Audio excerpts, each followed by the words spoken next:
Hello. So now that we know more about what a vertex is of a parabola, today we're going to learn how to find that when we are not given a graph, just a quadratic function.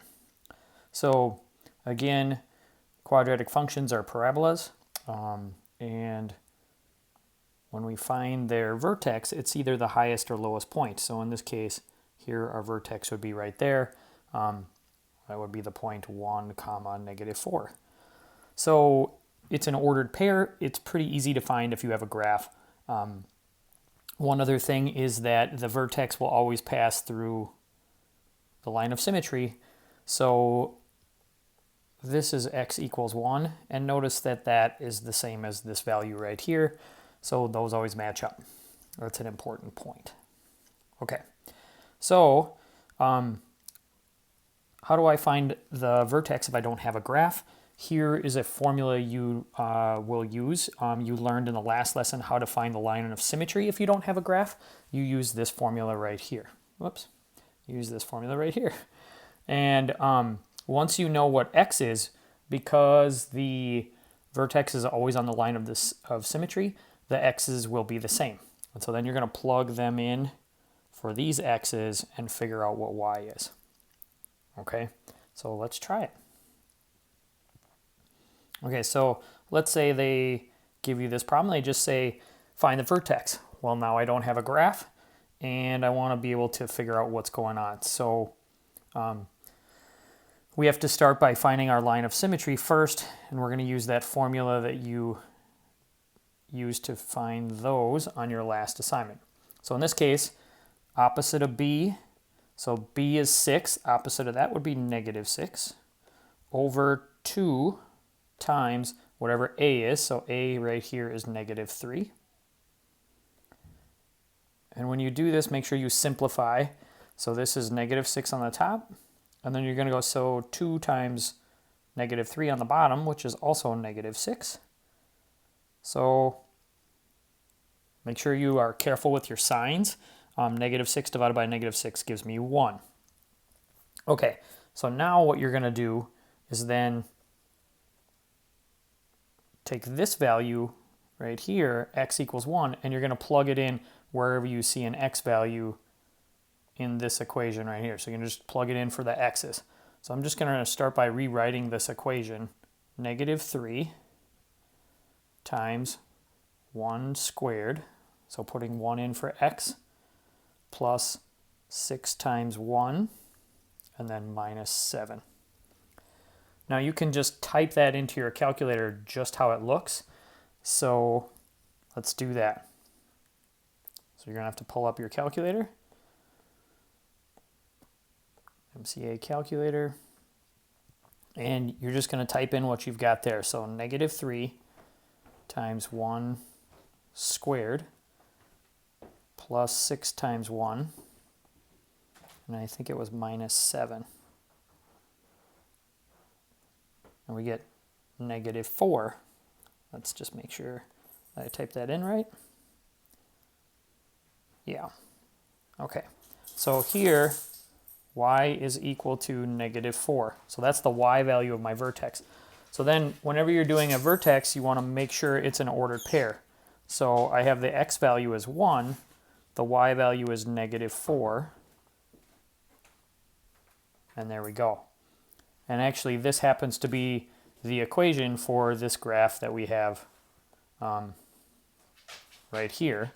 So notice we get the same value with the picture or when we have the equation. Okay, so that's finding the vertex, and that would be my answer that I have boxed there. All right, so let's try another one to make sure this makes sense, and then we'll do a word problem. And that should be it. All right, so find the vertex. All right, so we can go a little bit faster maybe now. So x equals opposite of b. b is -4, so we're going to write +4 over 2 times a. A is the number in front, since there's nothing written there that we are assumed that that is a 1. So we get 4 on top. 2 times 1 is 2. Divide those two things, we get 2. Okay, so now I'm just going to plug this in. So I have, make sure you put them in parentheses wherever you plug in.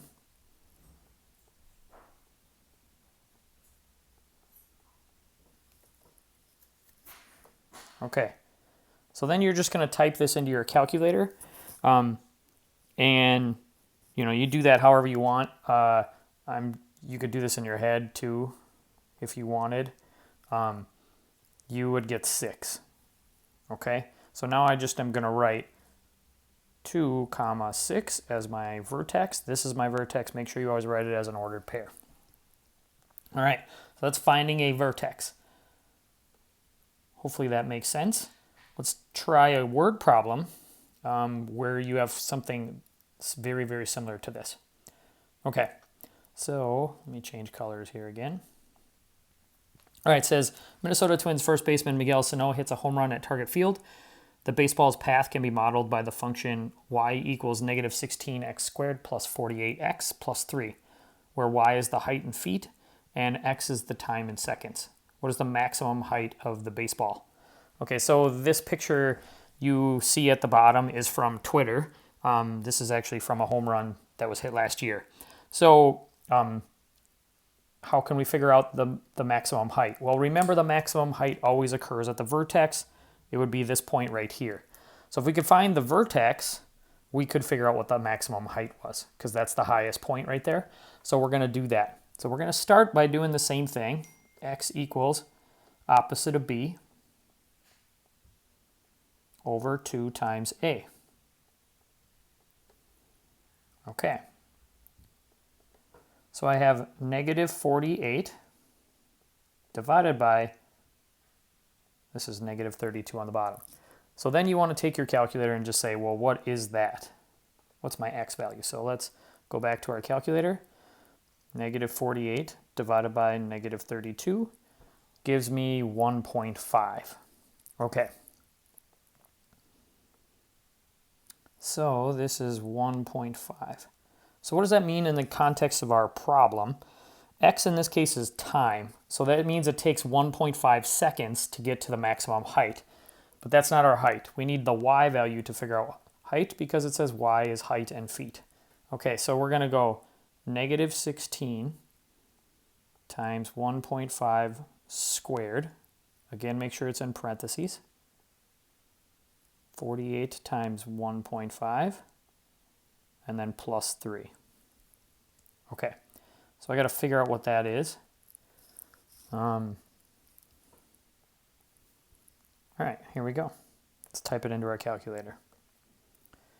Negative 16 times 1.5 squared plus, what did we say? 48 times 1.5 plus 3. Okay. 48 times 1.5 and then plus 3. You can type it in just like that. Make sure it's in parentheses when you put in that 1.5, and we ended up with 39. Okay, so let's go back and write that in. Y is 39. 39 what? So this is, it says right here in feet. This is seconds. What we're looking for is the maximum height. So actually, this would be 39 feet is our answer. That's the highest the ball goes. Now, when you're hitting a baseball, that's not very high. So this is a low line drive hit that went over the fence. And that's it. That would be the maximum height of the baseball. All right, I hope finding the vertex makes sense, both for a just regular problem and for a word problem. All right, we'll see you.